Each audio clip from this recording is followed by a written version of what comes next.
spiritual teachings, it is often said that the feeling body or the emotional body is the water element.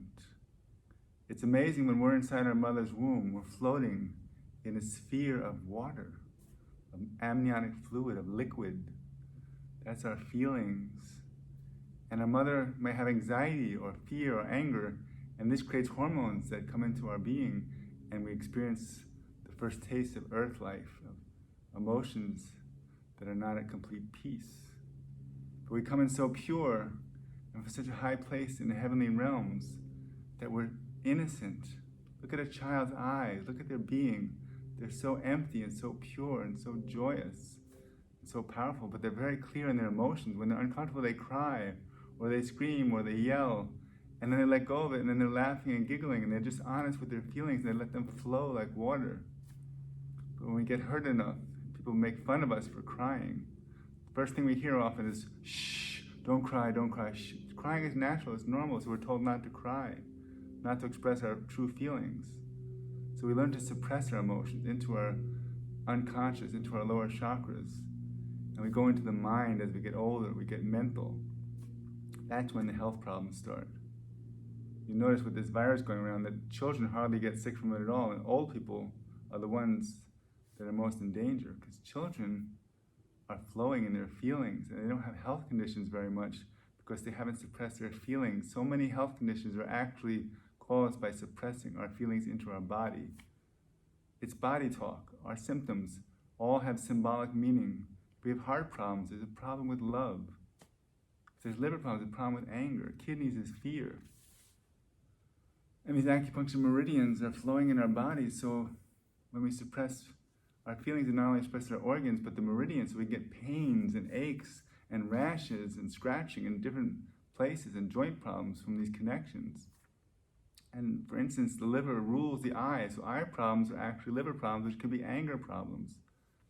Kidney problems can affect our ears and our hearing as we get older.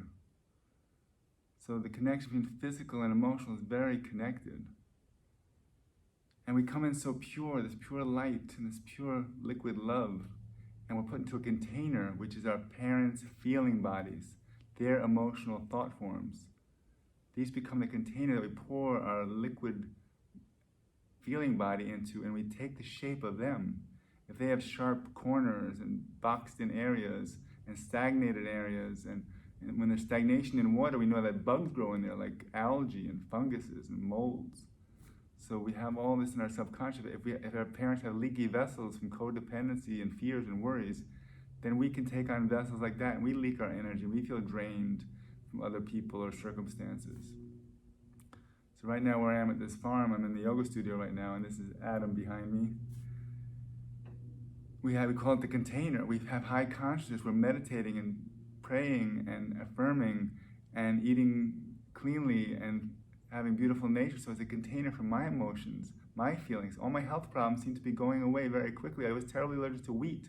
When I ate wheat, I'd fall asleep and feel depressed and have to nap. I'm eating wheat like every day now, and I hardly ate meat, and now if they serve meat, I eat it. If they don't serve meat, I don't eat. I'm not attached. I just eat whatever is available, and I'm not attached to food as much as I used to. And I used to get prescriptions, eat this many times a week. I'm letting go of my shoulds and just doing what feels comfortable, and I feel good, and my health is improving. So it's nice to have a container like this, and I want to have such a strong container that I build my own container, my own feelings that's so strong that there's no more leaks, no more sharp edges, no more stagnant areas, so that when I leave this place, if I go to a city again, that I'm not thrown off by the environment. I'll have such a strong vessel. So think about the container you're in. Make your house as clean, neat, orderly, and beautiful as possible, and try to have more outdoor areas where you can make beauty, where you can spend time outdoors. It's amazing here. I go inside to eat or cook or sleep. Otherwise, I'm outside all day, every day for months, and it just feels so good. And I'm starting to go to sleep when it gets dark and waking up with the roosters at dawn, just like our ancestors used to do for thousands of years. So imagine your energy field is made of water, and it's filling a container. Find out if you have leaks. Find out if you have stuck areas where there's no flow, where negative thought forms can grow. And if you have negative thought forms growing, that eventually can become negative thought forms like parasites or funguses or yeast or bacteria or viruses. These outer things are thought forms that come into us and only can live in us if there's not a flow in our feelings. So clean your container, hold your light, hold your feelings, be honest with your feelings, let them flow, let them out. I've cried more in the last 2 months and a half of my whole adult life, finding all the pockets. And people that have come here and done some healing work, they notice the body starts feeling achy somewhere or shooting pains. It's like as things come up, the dirty water comes up into the surface and it seems cloudy and we feel emotions coming up and feel physical symptoms coming up, but that's the cleansing.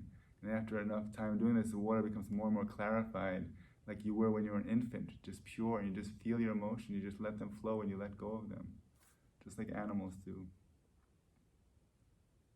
So consider your container, your vessel, for holding the liquid light and the water of your feelings. And the more you do this, the happier, the more present, the more centered, the more healthy you'll become. Warren King, signing off.